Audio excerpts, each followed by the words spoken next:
Which city is the best? Do I have to be biased? You can be honest. I think I was just culturally lost, just a little bit. And I always had this bias that, Finnish people, they don't usually talk too much. In my research, for instance, maybe without beating the bush, of course, there is a lot issues to do with racism. There is also a lot of discrimination. A lot of the students moved due to lack of employment.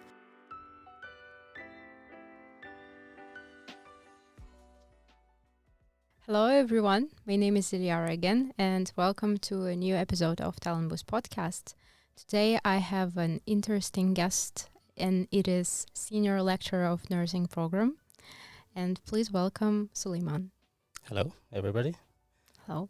My name is Kamau Suleiman, as my host said, and I'm a senior lecturer at Jamk University of Applied Sciences, School of Health and Social Services, in the degree program of nursing. How are you doing today? No, I'm all right. Yeah? Yeah, just enjoying the cold summer weather. Yeah, true. Yeah. Yeah. Yeah. Yeah, so today I wanted to discuss with you two topics. First one is your career experience as a lecturer in Finnish University.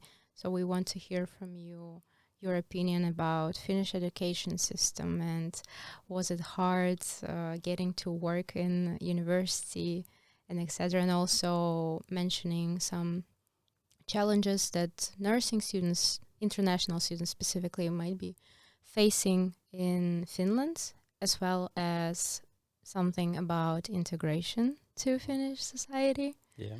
Yeah, so my first question would be, why did you choose Finland, and when did you decide that you want to be a lecturer in Finland?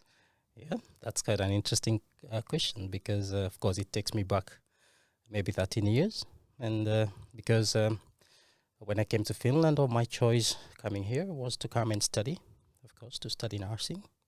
And maybe the reason to choose this country was, one, due to the fact that I had friends here in Finland. They had lived in Helsinki for many years.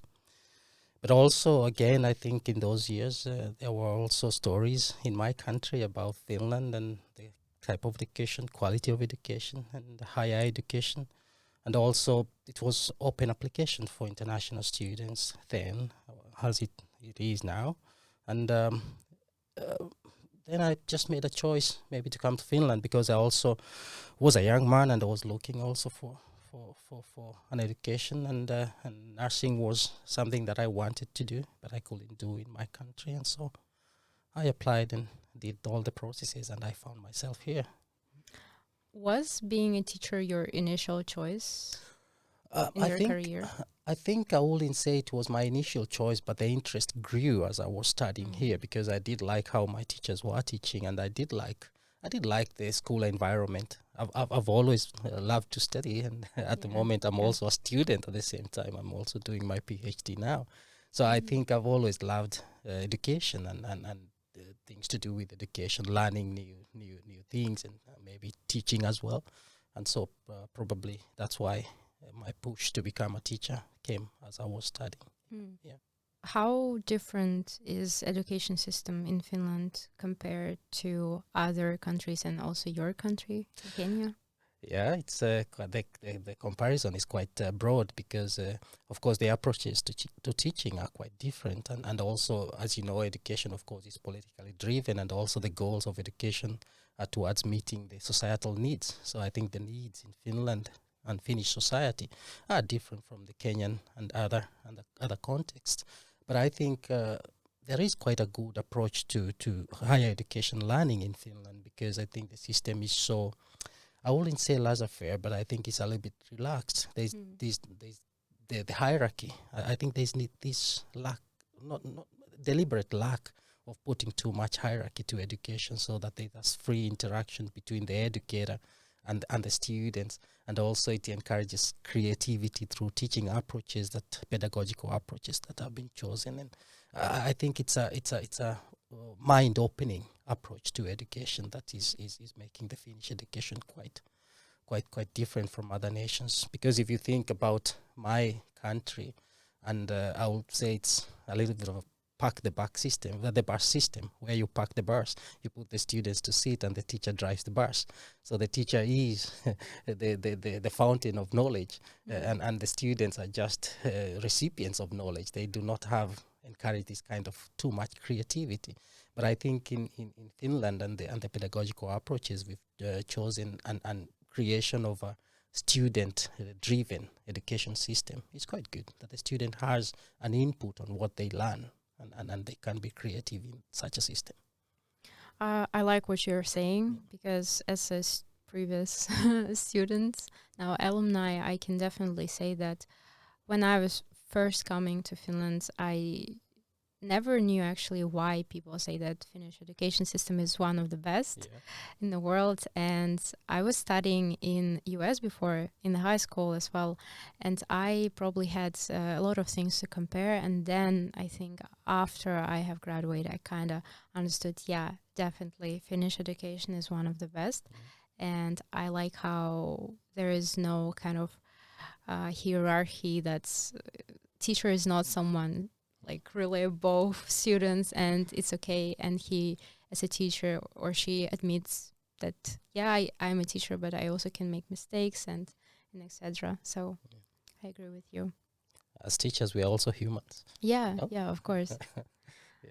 And was it hard for you coming to Finland, and what challenges you faced when you were here and in your career, for example? Challenges are always there, and of course, as a young person or any other person who moves from their own comfort zone, from their own home country, from their own culture, from their own society, from the people they know, and go to the unknown, in quotes, then of course there are a lot of challenges when you're integrating to the new culture and meeting people from different, learning new language. And of course, when I came to study, because I'm also an alumni of Jamk, when I was studying in our program, as it is today, we were quite many students from very many different nations. And of course, that kind of cultural adjustment in such a class was one big leap, from my own comfort culture and to new cultures. Meeting the whole world in a very small class wasn't quite easy. But I think also, I think there were many challenges. Making friends was a little bit difficult, and learning the language initially wasn't easy. True. Was it easy? Because Finnish language is not easy. It's not an easy language to learn. But also, I think there were not so many foreigners when I came, because it's like almost 13 years back. I think Finnish or Finland has become so multicultural now. There's a lot of foreign individuals everywhere you move around. You see someone from somewhere else. And you meet people from other places. I think then we used to be a very small group of individuals moving around central Finland, and I think now I see this kind of peer-to-peer support was lacking a lot, because I think we were very few. Example, Kenyans, we were quite few, but now I think in Jyväskylä there is a lot of Kenyans at the moment, and also people from other nations. So I think there has been this kind of a quite steep growth in terms of multiculturalism in the Finnish society over the 10 years. And I think it helps integration also, and also helps to leverage this kind of integration of problems to the society. You mentioned that you arrived quite early. And now I have a question. How long have you been teaching here? I've been teaching for the past 5 years now. Yeah, and I think before that, of course, I was working in the healthcare sector in different cities. I didn't move to Helsinki, as everybody will think that graduates move to the eastern part of Finland. I went maybe I don't know which direction it is, to Mikkeli from Jyväskylä, and I was in a neurological department for long. I was doing rehabilitation and acute care for neurological patients. And then I went to Oulu, surprisingly. I was in Oulu University Hospital for 2 years, and also studying in Oulu University. So I've been moving around Finland and working in different cities before I came back to Jyväskylä to start my teaching career. Which city is the best? Do I have to be biased? You can be honest. I think Jyväskylä is good. This is Okay. where I started my life. It's Mhm. where I've come back. It's where my family is at the moment. It's where I've invested all my almost all my life in Finland, because I lived here as a student, and now I've lived here for the past 5-6 years. So I think, and of course it's in the center of Finland, so Yeah. it's easier to move anywhere in Finland. It's quite a safe city. I like it. I agree. Jyväskylä is so beautiful because I had a chance to live a bit in Helsinki, and when I was living there, I really missed nature and people here. And I think in Jyväskylä, people are so friendly and nice. And in Helsinki, it's more kind of rushed life and not really. There is not really a time for kind of communication, like a small talk and etc. Yeah, and now I want to ask, since you have been mentioning that you worked quite a while before teaching, I want to ask, what do you think about workforce in Finland in hospitals? Because to be honest, I have read quite a few articles, and I think all of us know, or most of us know, that there is a quite challenge for people working in nursing to find jobs, and I think for international students it's even harder compared to Finnish students. And what do you think in general about this situation? Are there still people who are finding jobs among your students? I think that's a good question, and I think it's a very current question, because, of course, at the political level, there are discussions about how to meet the healthcare needs and how to have sufficient workforce. And I think the situation or the phenomena has changed a little bit. Now the field is a little bit volatile in such a way that we have so many vacancies, we have so many needs for more nurses, such that our students are getting these kind of periodical jobs quite early in their studies. But if I take my mind a little bit back, when I was trying myself to get my first job, of course it wasn't as hard, but I think it was a very big challenge, and that can be seen with how many individuals remained in Jyväskylä after graduation, and how many have remained for the past 5 years that I've been teaching. A lot of the students moved due to lack of employment. Employers were not responsive towards their employment needs. But now it has changed a little bit, because there is quite a high need to meet healthcare needs. And so there is this kind of access to periodical shifts, for our students. But now the risk is that now we are finding that finding long-term contracts is a problem, and also being this kind of de-skilling practices are also there, that then a lot of these students, due to demand and things like this, they tend to start to work early, and probably language level is low, competence is a little bit low, and then they're also given these kind of contracts that are below their own competencies. That's the other risk that we are facing. But all in all, I think the field is a little bit open now. There is demand, and demand and supply, of course, they go hand in hand. So right now there is a need to supply healthcare workers and workforce, and so there is a demand to take not just anybody, but to take all those that are either studying or those who have already graduated, either in Jyväskylä or in Helsinki. But this kind of migration phenomena is what maybe we have to discuss maybe in the future, that how do we keep our own students who graduate within our own cities, in our own area, rather than they move to Helsinki or Vantaa or Espoo or these other areas. Because I think also having a University of Applied Sciences like Jamk, which is educating nurses, I think we have a rationale to have enough nurses in Jyväskylä. So I think this is something we have to have an open discussion about, that how do we then support integration into Finnish or into Central Finland healthcare organizations.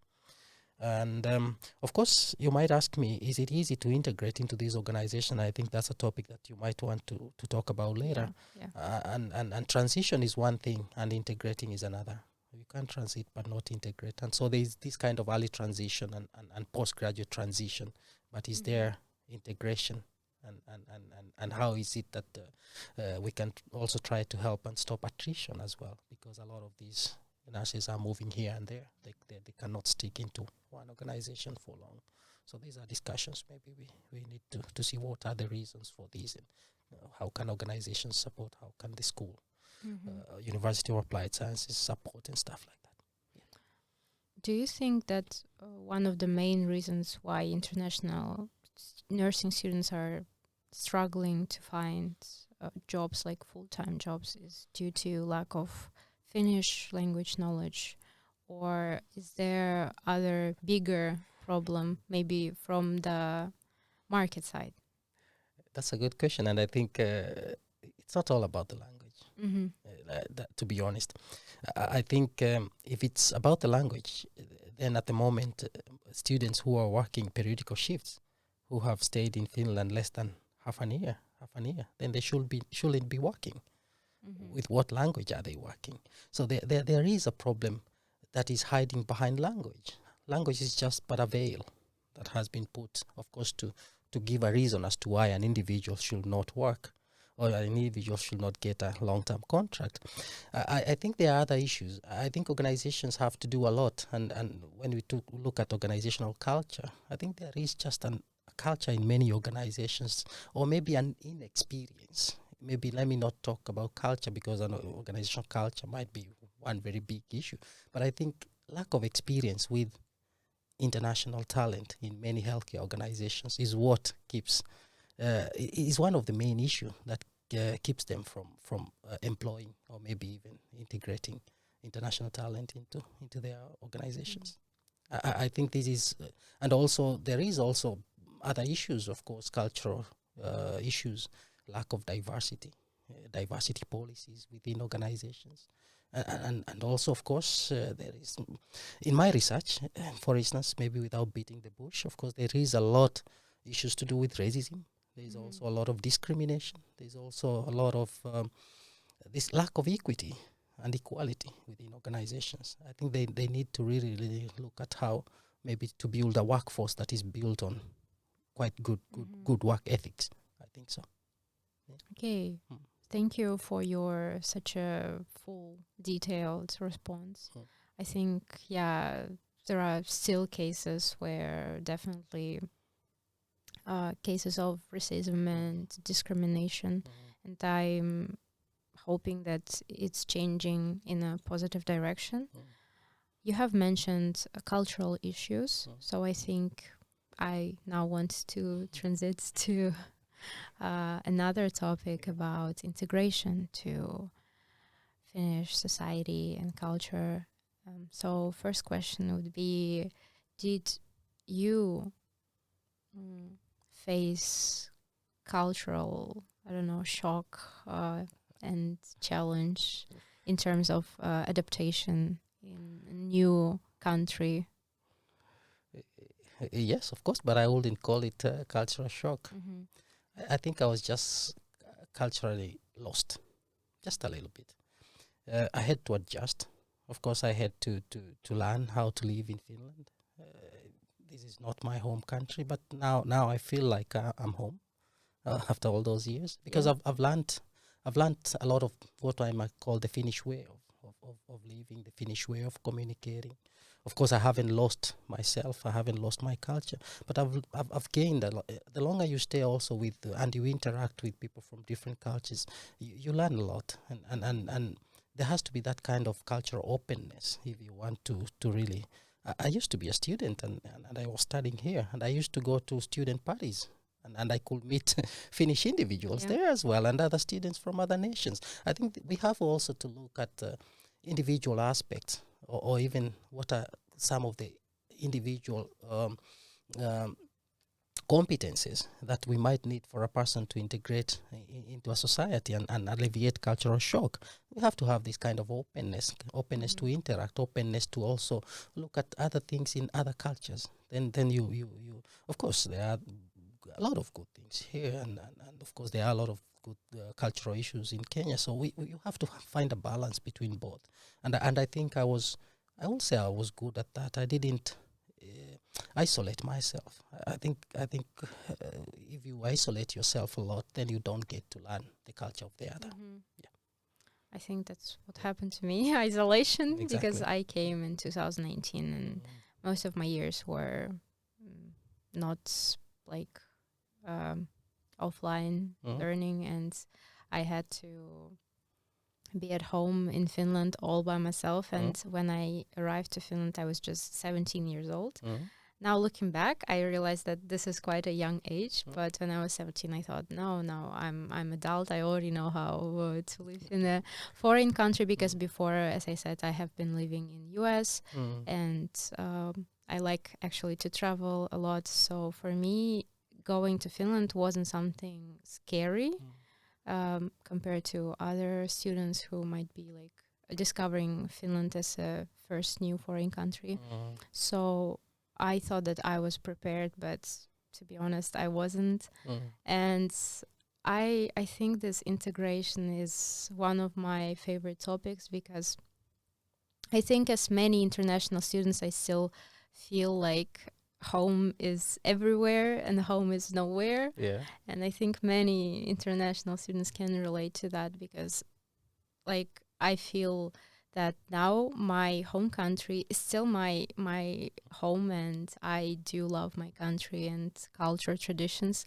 But at the same time, when I'm coming back, I still feel like this is not fully my place, because I have gained a lot from Finland and Finnish perspectives. So it's really hard for me to find this middle point. And I always feel lost when I'm back at home in Kazakhstan, but also in Finland, I miss Kazakhstan. And it's just like never-ending circle. For instance, let me give you an example. When I go to Kenya and to the capital, Nairobi, there's a lot of people. There's a lot of cars. There's a lot of noise. Yeah. Once I step there, I want to come back to Finland because I think there are good things in Finland. I love silence. I've learned to appreciate silence. I've learned to appreciate nature. I've learned to appreciate own space. Just, this kind of own, maybe go to the forest and I'm alone. So I have time for myself to meditate too, take a long walk and nobody's disturbing and stuff like that. There are good things about, and I think those are things that we have to appreciate. The sense of safety, and I think things like this, sense of safety, security. I leave my door at times open. No, I forget, of course. Nobody. 13 years, I've never experienced any kind of security threat or anything. I think we have to appreciate those kind of we might think that they are very small things, but they are mandatory things. They are very important things to a person's life. The sense of well-being, the sense of security, and interaction with nature. I like the way my kids are growing here, and I appreciate it. I have all the reasons, of course, to protect what is around here in Finland, around me. So I think even being lost, of course, going back to my country and being lost and feeling there's a lot of noise and things like that. Of course, there are other things good in Kenya. It's warmer, the weather is better. Yeah. The socialization process is different than what is in Finland. We have this kind of sense of community a lot. At times, I feel I lack it here, that there is not collectiveness. So we are a community. So those kind of things lack. But of course, they are building. Also, I think also Finland is growing. For instance, as an example, I took one research visit to Canada in spring of this year, and having lived here for many years and living in Canada for just a short time, I saw the differences. It's a very multicultural society back there. In Toronto, I think there are 200 cultures or something like that. You see very different people. You don't know who is Canadian and who is not. You cannot tell the differences. So, but if you look at how multiculturalism has grown there, is different than what is here. But now in Finland, if I go to the city, I cannot tell you who is from Kenya, who is from Nigeria, who is from India, who is from Sri Lanka. We are many. Also, the society here is also changing over time. So also this kind of sense of community and stuff like that starts to come up also. And then we see also interaction between international persons and people from Finland and stuff like that. For instance, if you go to Multicultural Center in Gloria, you find there are Finnish people, there are people from somewhere else, there are people, we are many. So it's a representation of what the society is. So it also brings that sense of community as well. Yeah, I think from what I've heard from other people who have been living here for a while, they say that Finland now and Finland like 10 years ago, for example, it's really different Finland. And for some people, it might be bad thing. I think for most of the people, I think it's a nice thing that Finland, in my opinion, is kind of like opening up a bit. And I don't know, like when I was coming to Finland, my Finnish friends told me like, yeah, we don't like to talk to people that much, and like we're usually introverts and etc. And for me as an international person, it was kind of like, okay, so they kind of gave me like a sign that in case I don't talk to you, don't be offended, and etc. And I always had this bias that, yeah, Finnish people, like they don't usually talk too much and they're a bit like shy or something. But then I realized that I wanted to be changed. I want to be friends with them. So I think on my third year of living, I decided that after COVID, now I want to go and socialize with people, because I didn't have this opportunity and chance to kind of meet with Finland, if I can say so. And for me, it was like a first step. So I was texting to my Finnish friends, and saying like, hey, do you want to hang out? So it was like my first step. And I want to say that many international friends, they kind of scared a bit that they might do something wrong, and that, yeah, Finnish people are like that, and etc. But I think sometimes we need, as foreigners, also do first steps to meet with Finnish people and understand culture. Yeah, of course, and of course we have to overcome stereotypes. I don't know if there's a collective Finnish person. I think we have to go away from this kind of stereotyping. Yeah. I think you have to meet individuals as singular individuals. A person is, so there's this kind of they like, using this kind of collective statements. I think it doesn't help a lot. I think the idea is to just go there open-minded, meet the person, get to know them, and that's it. Yeah. You don't have to stereotype and say, African people are like this. There is no African people. Or Finnish people.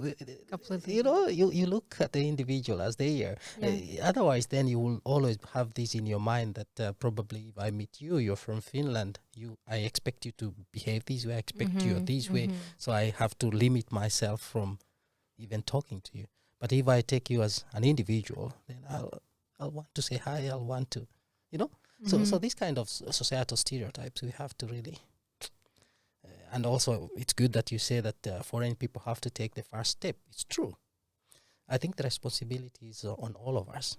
We are all responsible towards interacting. We are all responsible towards enjoying each other's culture. We have all a responsibility. Yeah. And integration is not only a one person. It's not only the host society's job to integrate you. It's also your job to integrate to the host society. So there has to be a balance between this. Yeah. What would you love to see from Finland and in Finland from everyone, not just Finnish people and international people? Yeah. What is like your perfect integrator world? I think perfect integration is where we all enjoy well-being. We all live in harmony. We all have opportunities. We all feel equal. I think that is perfect integration. But when some feel not equal, some are, if you read the book, The Animal Farm, I haven't. I think you have to read it. Yeah. Then you understand what we mean by all being equal. So I think we really need to think about this kind of how can we support the society for others to feel. Otherwise, we'll have this kind of societal segmentation that is not good, and it's seen already in the work life that there is kind of job segmentation. for instance, in nursing, you see that the face of the foreign nurse is seen in certain settings, and the face of the native nurse or the face of a certain looking nurse is seen somewhere else. So we really have to look at these kind of measures that we don't have a very unequal society. Mm-hmm. So when we have a society where everybody feels equal, everybody feels important, everybody feels appreciated, then that is the dream society that I'm looking for. So I don't know how long it might take, but of course it's a clash of cultures. So before we mix, and so the society then, but over time, of course, it's an intergenerational process. Mm-hmm. You see also younger people keep coming, and of course they learn new practices, they learn the society is different over time. So you also realize the society changes over time. It's not an instant change that we wake up and the society has changed instantly. It takes time. It's an interactional process. We have to interact a lot. Yeah, I agree completely that it takes time. It's a long process, but I think from what I've seen so far is that it's slowly but positively changing. And as you said, the most important is interaction. So it's not just one way, but two way.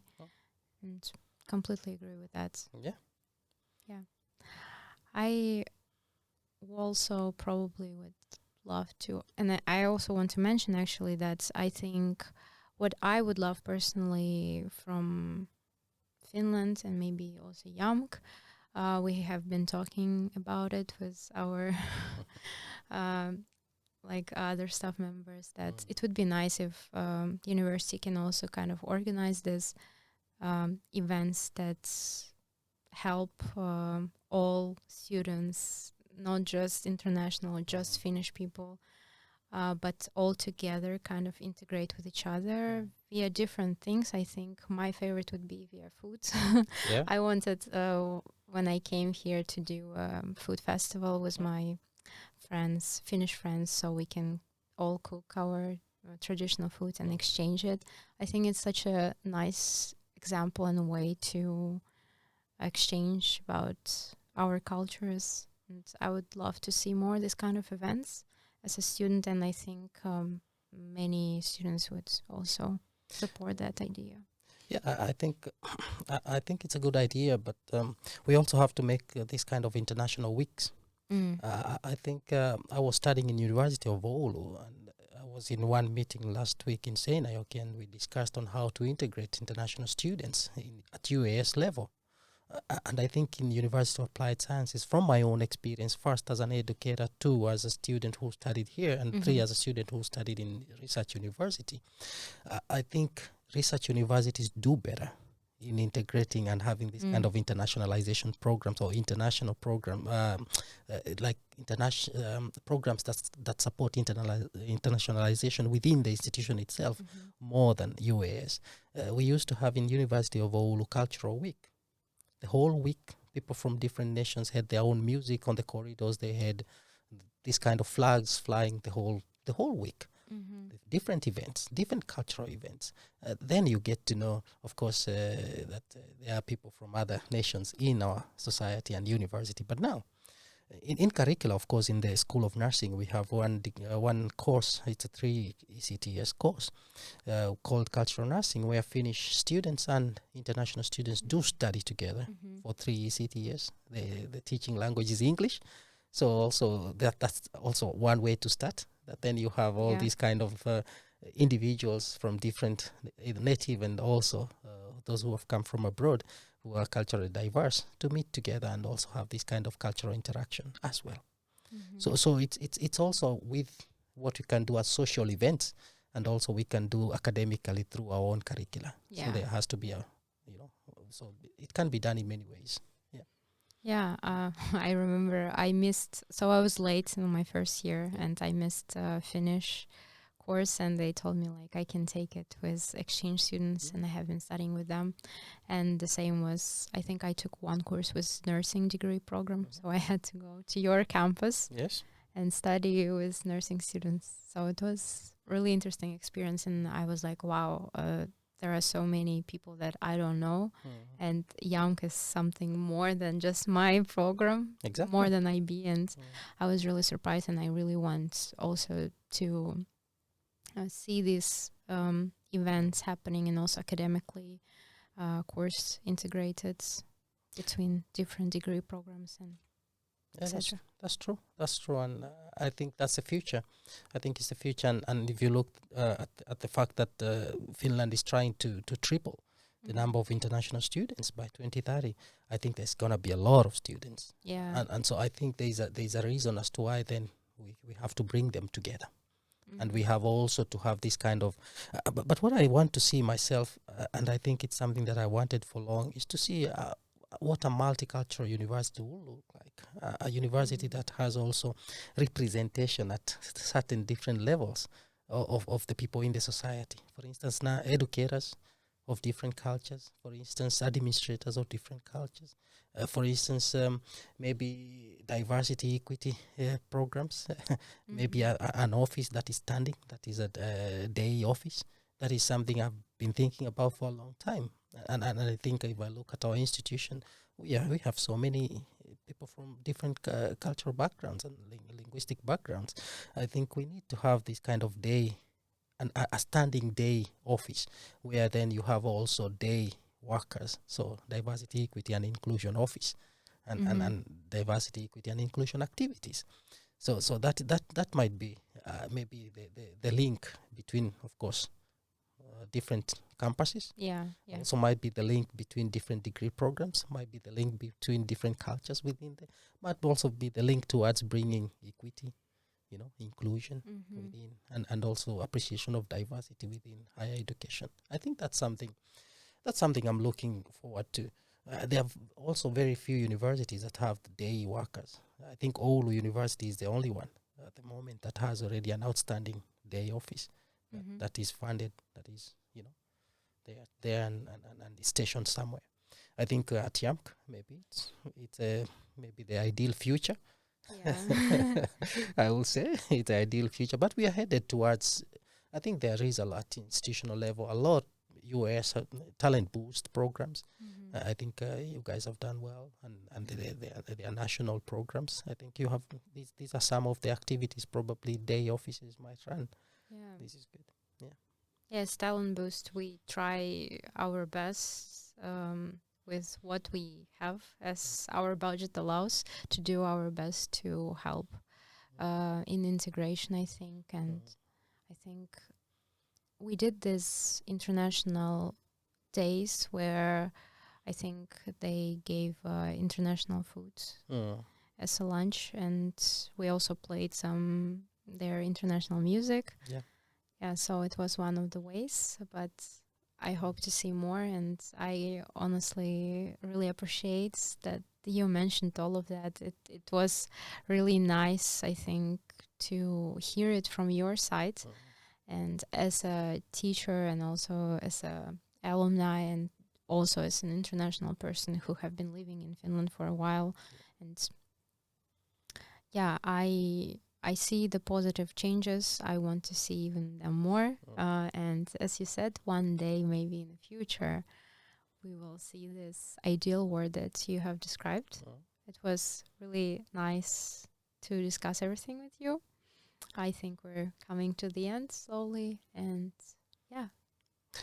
Yeah, thank you, and I'll say thank you for hosting me. I think this is a good opportunity that also I get to have a share of this discussion and an input in the discussion, and I hope this kind of open discussions might help the message to go out there, and also for many people to know that of course Finland is a multicultural society, and also it helps of course with building this kind of appreciation for diversity when you have also people from diverse backgrounds in this kind of podcasts.